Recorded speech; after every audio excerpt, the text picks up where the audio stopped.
सर्वात्मने नमः। ओम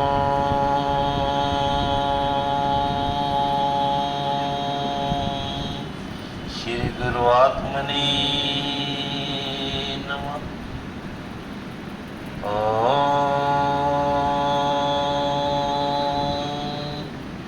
श्री सर्वात्मने नमः।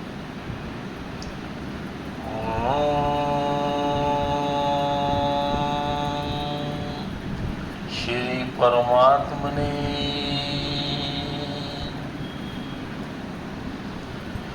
ये मन को स्थिर करेंगे, रचना को पवित्र करेंगे।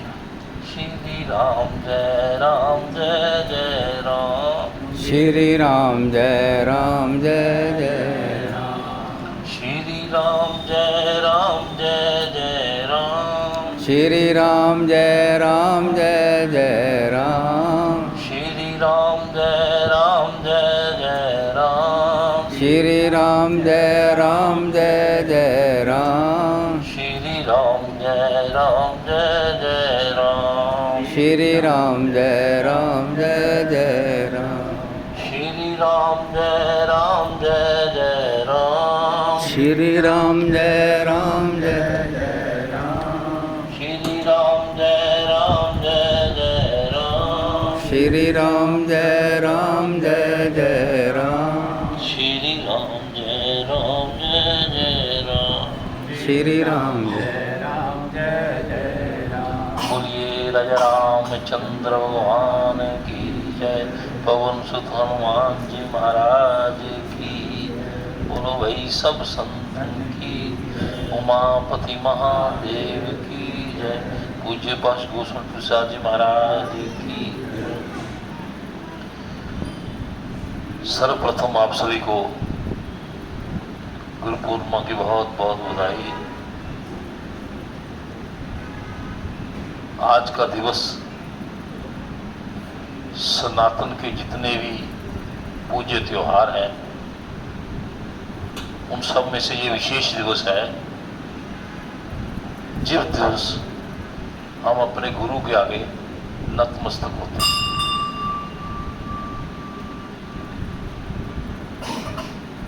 जीव भी अनादि है, माया भी अनादि और ब्रह्म भी अनादि। जीवो ब्रह्म, ब्रह्म जीव। जीव ही ब्रह्म और ब्रह्म ही जीव है।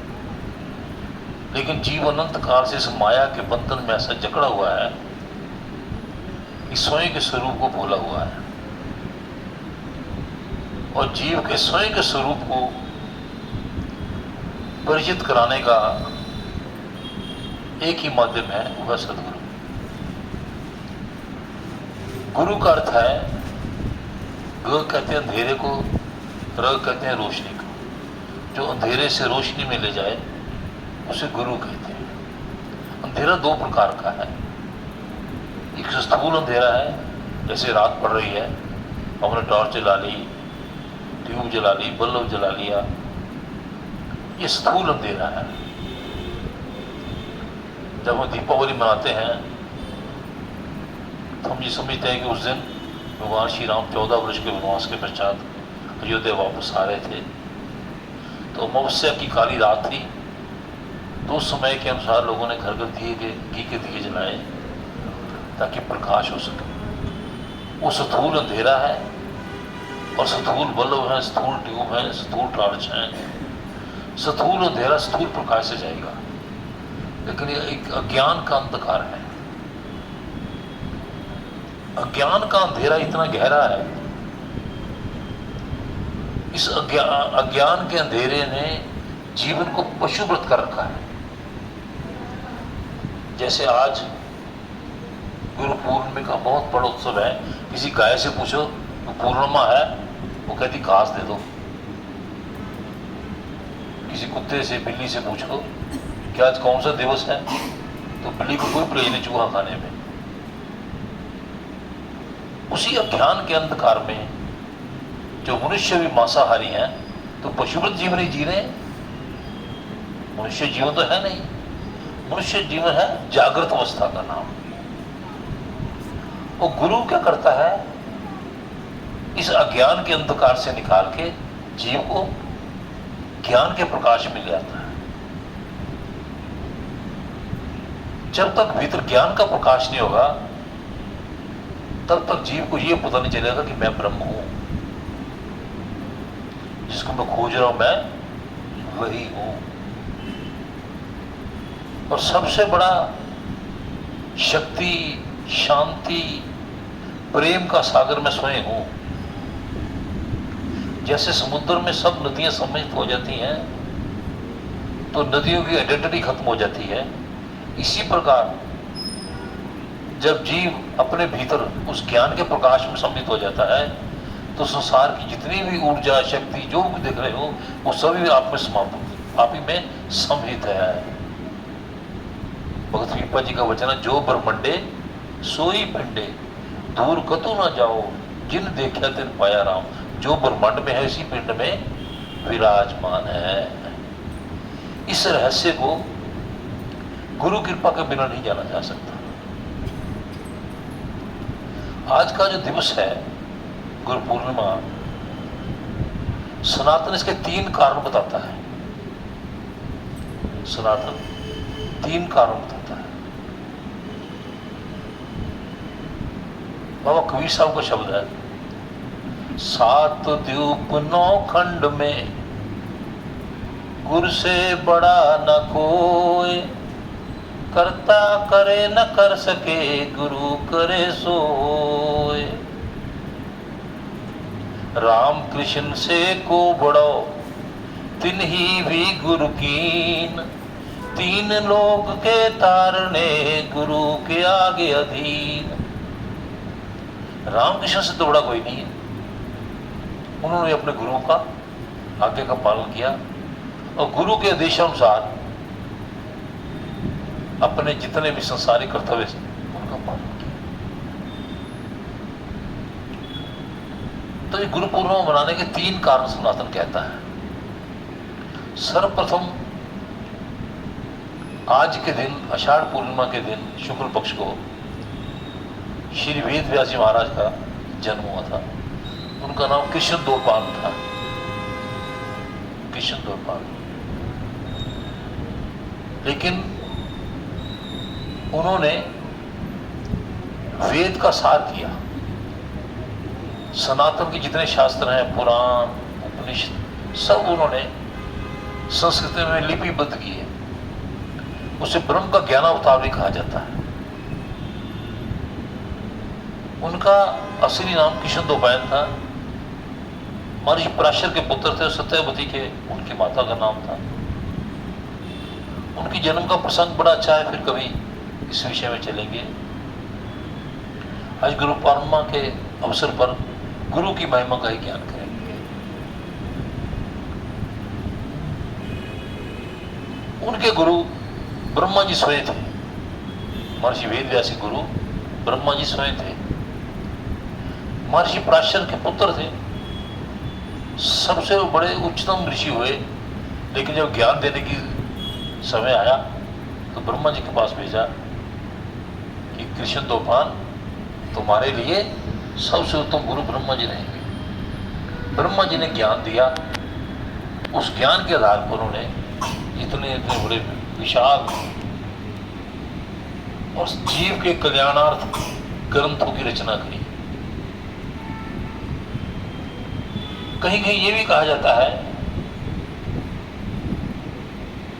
कि जिस समय महर्षि वेदव्यास जी ने 18 पुराण, 18 उपपुराण, 4 वेद शास्त्र सभी लिपिबद्ध किए तो बड़े व्याकुल थे कि मन को शांति नहीं आ रही। तो नारद जी गुजर रहे थे तो नारद जी ने कहा कि महाराज इतने इतने बड़े ग्रंथों के रचयिता होने के पश्चात भी आपका मन इतना बेचैन क्यों है? तो उन्होंने कहा मैं सत्य से परिचित होने के पश्चात भी सत्य को परिभाषित नहीं कर पा रहा। सत्य को परिभाषित नहीं कर पा रहा। तो नारद मुनि जी ने कहा कि आप भागवत कथा की रचना कीजिए। जो भागवत है ये महर्षि वेदव्यास जी की अंतिम रचना है। और इसी वेद व्यास जी ने भागवत कथा का सार करते हुए ये कहा कि जो जीव कली काल में इस भागवत को समझेगा, सुनेगा, उसका कल्याण निश्चित है। भागवत की रचना महर्षि वेद व्यास जी ने की और लिपिबद्ध की गिरीश जी ने। भागवत एक सप्ताह चलती है। इस सप्ताह का अभिप्राय क्या है कि हमारे जीवन में सबसे महत्वपूर्ण एक सप्ताह है। आज बुधवार आएगा, बुधवार आएगा कि नहीं आएगा ये गारंटी नहीं है, लेकिन इस भागवत इस बात गारंटी लेता है कि यदि एक सप्ताह निरंतर हृदय में यदि आपने भागवत के अनुसार उसको ग्रहण किया तो आपका कल्याण निश्चित है। तो गुरु परंपरा सनातन की एक विशाल परंपरा है। महर्षि नारद मुनि जी एक और देवताओं की सभा में गए तो सभी देवताओं के लिए आसन लगा हुआ था, लेकिन नारद जी का आसन नहीं था। नारद जी का आसन नहीं था तो बड़े चिंतित हुए। तो महादेव से पूछा, भगवान शिव से पूछा कि सभी देवताओं का आसन है, नारद जी का आसन क्यों नहीं है? कि नारद जी निगुरे हैं। जिसका गुरु नहीं है ना उसको जीवन में कई ठौर नहीं। एक कहावत है पंजाबी में, शाह भी ना पत्र तो गुरु भी ना गत नहीं। निगुरा है, निगुरे की बात कोई भी नहीं सुनता। तो नारद जी को बड़ा अचंभित हुआ कि इतनी बड़ी सजा। 24 घंटे में नारायण का जाप करता हूँ, मेरी जीवा पे नारायण रहते हैं, नारायण बैकुंठ में धाम आसानी से आ सकता हूँ, किसी जीव में इतनी शक्ति नहीं है, लेकिन मैं आ जा सकता हूँ, फिर भी मेरे पास एक कमी है, मेरे पास गुरु नहीं है। तो ब्रह्मा जी के पास पर पिता के पास गए कि पिताजी मुझे गुरु दीजिए। तो ऐसा करो, सुबह भ्रमण करने जाना, जो तुमको सबसे पहले मिलेगा वही तुम्हारा गुरु होगा। तो प्रसंग कहता है कि जैसे ही बाहर निकले तो काला झींगर नाम था उसका, कालू झींगर मछली पकड़ने वाला था। उसने कंधे पे जाल रखा हुआ था, मछलियां पकड़ने जा रहा था। तो नारद जी ने देखा ये मेरा गुरु है, वापस आ गए। पिताजी से कहते हैं कि आपने कहा जो प्रथम तुमको नजर आएगा वही तुम्हारा गुरु होगा। कालू झींगर मछलियां पकड़ने वाला, मांसाहारी खाने वाला, उसको मेरा गुरु बनेगा? उन्होंने कहा ये हमको नहीं पता, ये विधि का विधान है, जो तुमको पहले मिलेगा वही तुम्हारा गुरु है। कहते मछली पकड़ने वाला हम गुरु नहीं करेंगे, नहीं करेंगे। तो ब्रह्मा जी ने कहा मैं तुम्हारा पिता हूं, श्राप तो नहीं दे सकता, लेकिन एक बात करूं, गुरु निंदा के कारण तुम 4 कोटि नरक में रहोगे। पिता के पांव पकड़ लिए, बताओ इसका समाधान क्या है? कहता वही बताएगा, वही बताएगा, समाधान भी वही बताएगा। तो नारद जी आए तो कालू जी को दूसरे से फिर अपना सुबह वो जाल पकड़ के मछली पकड़ने जा रहे थे, जाके प्रणाम किया कि गुरुवर पिता की आज्ञा की अवहेलना की, आपकी निंदा की, पिता ने श्राप दे दिया। और पिता ने कहा है मेरे श्राप का निपटारा भी गुरु के पास है। तो क्या श्राप दे दिया? तो 4 कोटि नरक में रहोगे। बस गुरु ने कहा बस 4 कोटि? कह जाओ अपने पिताजी के पास जाओ, उनको धरती पर आकर ना 4 कोटि नरक की रूपरेखा बनाओ। 4 कोटि नरक की रूपरेखा बना दो। ब्रह्मा जी ने, नारद जी ने पिता से प्रार्थना करी, जैसे पिता ने नक्शा बना के दिया 4 कोठी, गुरु के चरण पकड़ी, प्रभु अब क्या करूं? कहते एक तरफ से उस तरफ, इस तरफ 4 बार, इधर से उधर, उधर से जाओ, तुम्हारा नरक कट गया। जो ब्रह्म नहीं कर सकता वो गुरु कर सकता है। करता करे न कर सके, गुरु करे सो होए। वो कभी समझ, जो गुरु कर देता है ना, वो कोई नहीं कर सकता। लेकिन शर्त क्या है? गुरु पूर्ण हो।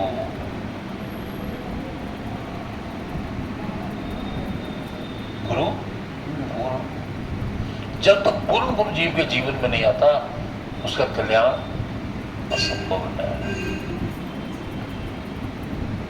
गुरु और शिष्य का एक अटूट संबंध होता है,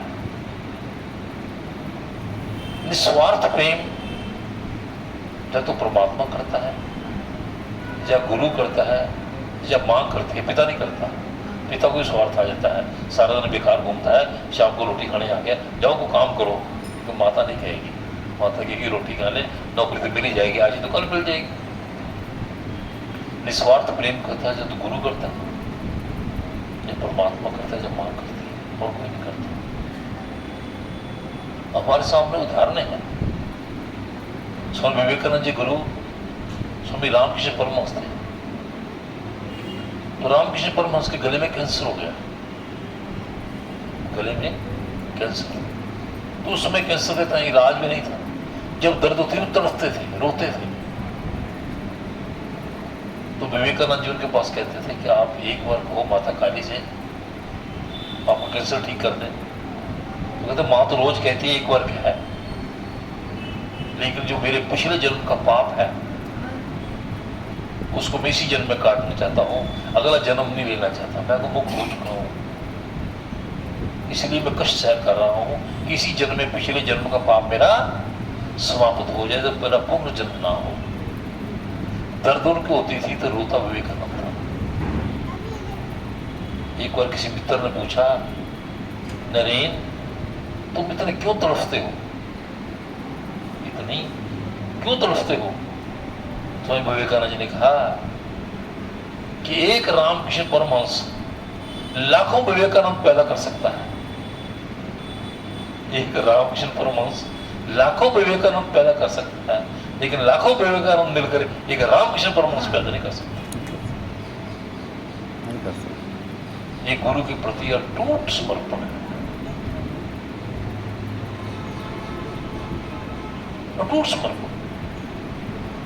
गुरु हर समय शिष्य के साथ रहता है। मेरा अनुभव है, मेरा अपना अनुभव है। कई बार हम जैसे अपने गुरु को ध्यान करते हैं तो ऐसा लगता है कि महाराज का हाथ मेरे सिर पे और मैं बोल रहा हूँ। ये मेरा अपना अनुभव है, मैं नहीं बोल सकता। मेरे गुरुदेव की मुझ पर इतनी असीम कृपा है कि मेरे को लगता है मैं नहीं बोल रहा, मेरे गुरु जी, वाणी उनकी है और मुख मेरा है।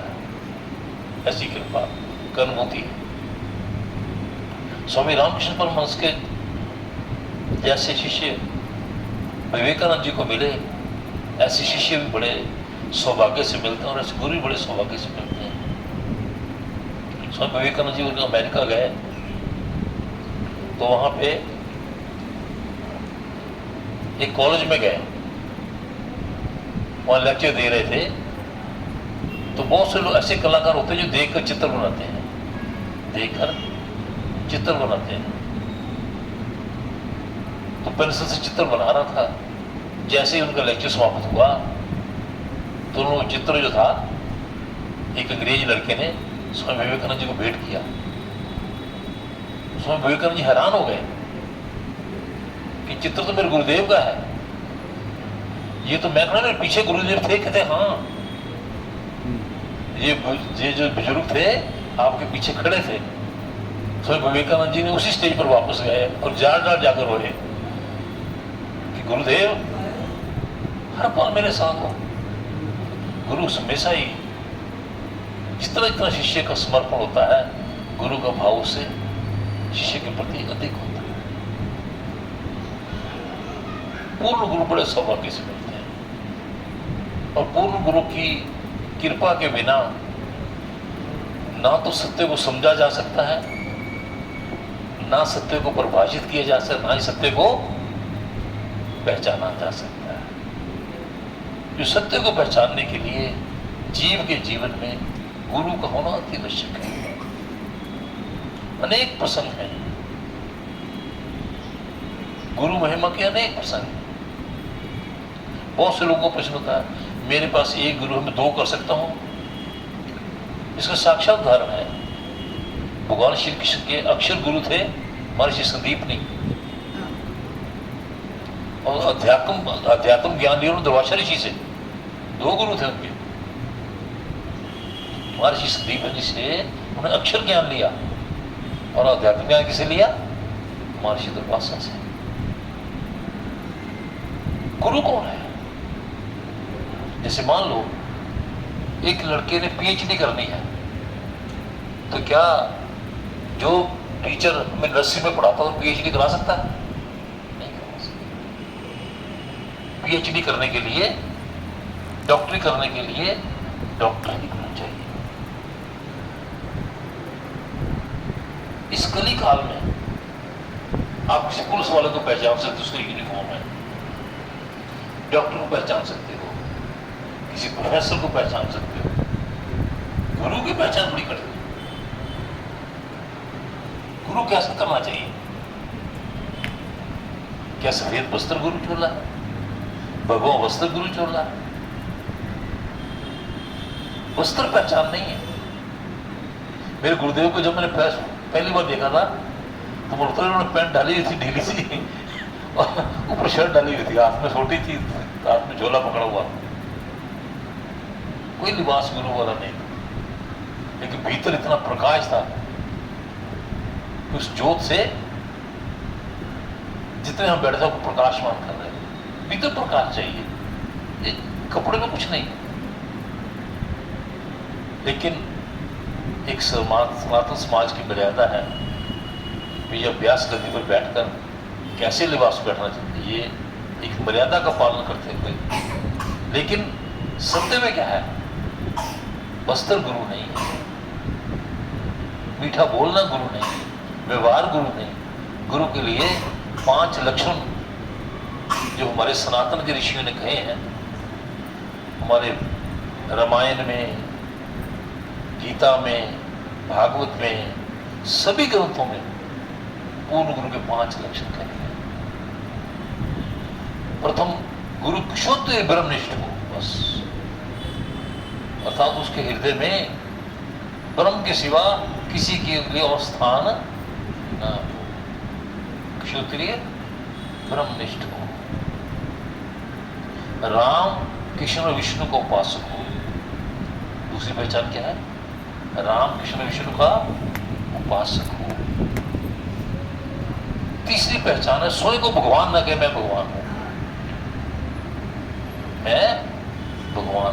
गुरु भगवान का प्रतिनिधि है, भगवान से मिलाने वाला, पंजाबी कहते विचोला है, माध्यम है। गुरु गोविंद दो खड़े, काके लागू पाओ, बलिहारी गुरु आपने, जिन गोविंद दिया मिलाओ। गोविंद से मिलाने का माध्यम है गुरु। स्वामी रामचंद्र दास जी की एक बात हमको बड़ी अच्छी लगती है। वो कहते भाई, किसी का लड़का जवान हुआ तो एक आदमी ने बताया कि उसका लड़का जवान है, आपकी लड़की जवान है, कहो तो बात चलाएं। बात चलाई, रिश्ता हो गया। अब पति पत्नी की जब शादी हो गई तो पत्नी के पर्स में किसकी चित्र है? पति का या बचोले का? किसका चित्र रखेगा वो? पत्नी पति का चित्र रखेगी और पति पत्नी का चित्र रखेगा। लेकिन आज का गुरु कहते मेरा चित्र डालो गले में। तो बचोले का चित्र क्यों डालना? गुरु तो माध्यम है। इसलिए पूर्ण गुरु का क्या कर्तव्य है? हरि से मिलाना और स्वयं बीच से निकल जाना। ये पूर्ण गुरु का कर्तव्य है। हमारे गुरुदेव हमसे मित्रवत व्यवहार करते थे, व्यवहार उनका मित्रवत था, लेकिन हम उनको गुरु परंपरा में जैसा हम उनको प्रेम करते थे वो भी हमसे अनंत प्रेम करते। लेकिन जब भी बात चलती तो कहते मेरी बात सुनो, जो कह रहा हूं उसको जानो, जानो फिर मानो। पहले मानोगे जानोगे तो गड़बड़ हो जाएगी, पहले जानो फिर मानो। जानकर मानना ज्ञान है और मानकर जानना भक्ति। बस दोनों का अंतर है। दोनों रास्ते अच्छे हैं। एक पक्षी को आकाश में उड़ान के लिए दोनों पंख चाहिए, भक्ति भी चाहिए और ज्ञान भी चाहिए। तो प्रथम बताया कुशोत्तरी ब्रह्मनिष्ठ हो, राम कृष्ण विष्णु पर अटूट समर्पण हो। कोई सनातन के मूल अंतर है विष्णु राम और कृष्ण। तीसरा स्वयं को भगवान न कहे। चौथे गुरु की पहचान क्या है? जो उसके पास है बांटने दे, बस ले जाओ ले लो। गुरु से प्रश्न को लड़ते हैं, हमारे गुरु ऐसे हैं जैसे क्रोध आता है जुत्ती लेकर भागते हैं। गुरु तो प्रेम की खान है भैया, गुरु तो प्रेम का सागर है। हमारे गुरु गालियां निकालते थे जी, जाते थे। गुरु का कम गालियां निकालें, गुरु कम आओ, जो है मेरे से ले जाओ। गुरु के एक पहचान है, जो उसके पास बांट दे, स्वयं को खाली कर दे और शिष्य को जो कुछ उसके पास है उसको देकर स्वयं संतुष्ट हो जाए। जो छुपाता है वो गुरु नहीं है। गुरु स्वयं ज्ञान का सागर है और ज्ञान के सागर से जितनी नदियां निकलती हैं अंततः सागर में ही विलीन हो जाती है। तो गुरु क्या करे? जो उसके पास ज्ञान का सागर बांटने से पड़ेगा। हम सुबह कंपनी बाग में योग की क्लास लगाते हैं, हमारे प्रोफेसर बीडी शर्मा आते हैं। तो उन्होंने एक बार कहा था कि महाराज आप हमें ज्ञान बांटते हैं, हमने ये सुन रखा और हमारा अनुभव है कि अनंत ज्ञान कब्रों के साथ चला गया, कब्रों में खत्म हो। इस अवकार से कि हम अपना ज्ञान अपने पास रखेंगे, बांटेंगे नहीं। अनंत ज्ञान अपने साथ ले गए। क्या बहाना लगा दिया? योग्य शिष्य नहीं मिले। अरे योग्य किसी को तो दो। लेकिन जिन्होंने दिया तो चौथा गुरु का क्या लक्षण क्या है? जो उसके पास उसको बांट दे। और पांचवा गुरु का लक्षण क्या है? स्वयं पुण्य करे और शिष्यों को पुण्य का सहभागी बनाए। पुण्य का लक्षण क्या है?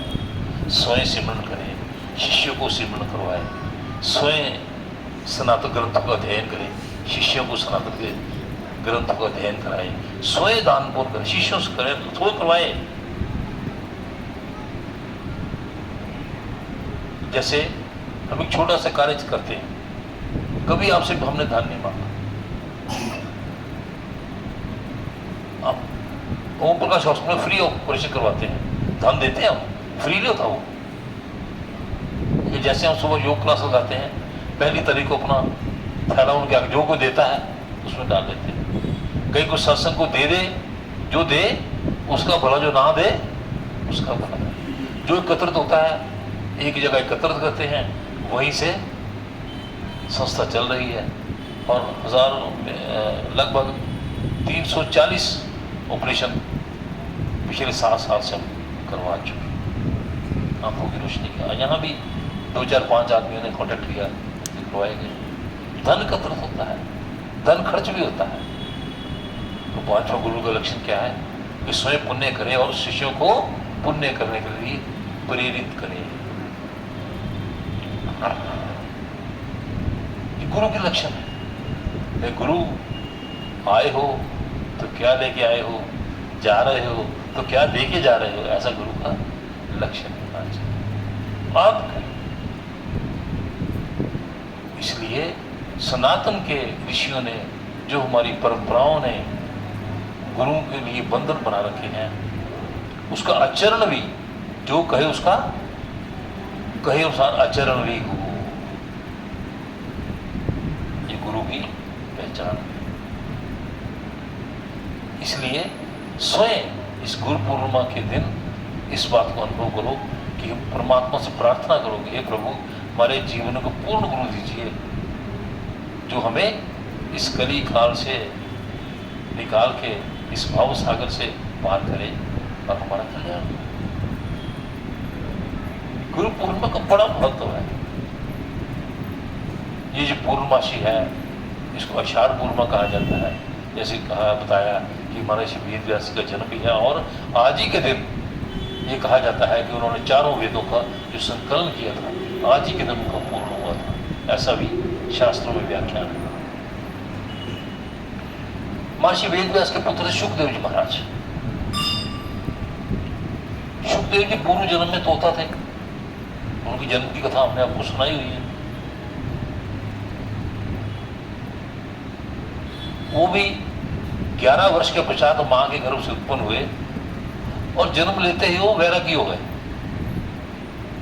जन्म से ही वैरागी। क्यों? जैसे ही मां के गर्भ में उसी समय उन्होंने अमर कथा सुन रखी थी भगवान शिव के मुखारविंद से, तो माया उनको छू नहीं सकती थी। लेकिन एक भय था कि बाहर निकलूंगा तो माया मुझे पकड़ लेगी। पिता ने प्रार्थना की थी कि बच्चे तुम्हारी मां का देहांत हो जाएगा, अब तो जन्म ले लो। कहते नहीं लेंगे, माया का प्रभाव हम पर पड़ जाएगा। तो उस समय प्रसंग कहता है कि महर्षि वेद व्यास जी ने भगवान श्री कृष्ण से प्रार्थना करी कि प्रभु अपनी माया को सम्मित कीजिए, नहीं तो मेरी धर्मपत्नी का देहांत हो जाएगा। तो सुखदेव जी का जन्म हुआ। जन्म लेते वैरागी थे, कुपीन धारण करी और निकल गए। तो बड़ा अच्छा प्रसंग है। जा रहे थे, वृक्ष नीचे के दोपहर का समय था, विश्राम कर रहे थे। तो वृक्ष के ऊपर एक चिड़ा और चिड़ी बैठे हुए थे। चिड़ा और चिड़ी बैठे हुए थे। तो चिड़ी से चिड़ा छेड़खानी कर रहा था। तो चिड़ी कहती है कुछ लाज रखो, नीचे संत बैठे हुए हैं, कुछ शर्म करो। तो चिड़ा कहता है जो निगुरा है, ये निगुरा है, इसका गुरु कोई नहीं है, और जब तक गुरु ना मिले तब तक पूर्णता नहीं होती। तो सुखदेव महाराज पूर्ण जन्म पक्षी थे, पक्षियों की भाषा जानते थे।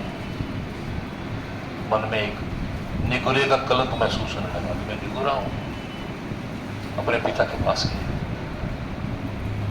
महर्षि वेद व्यास के पास, कि पिताजी बताओ मैं गुरु करना चाहता हूं। चाहते पिता भी ज्ञान दे सकते थे। जिस समय भगवान श्री कृष्ण अर्जुन को ज्ञान दे रहे थे तो अर्जुन ने कहा शिष्य हम शादी मां प्रणम, हम मैं आपका शिष्य हूं। यदि अर्जुन ये कहता कि आप भगवान हो तो कहते जाओ फिर गुरु को ढूंढो।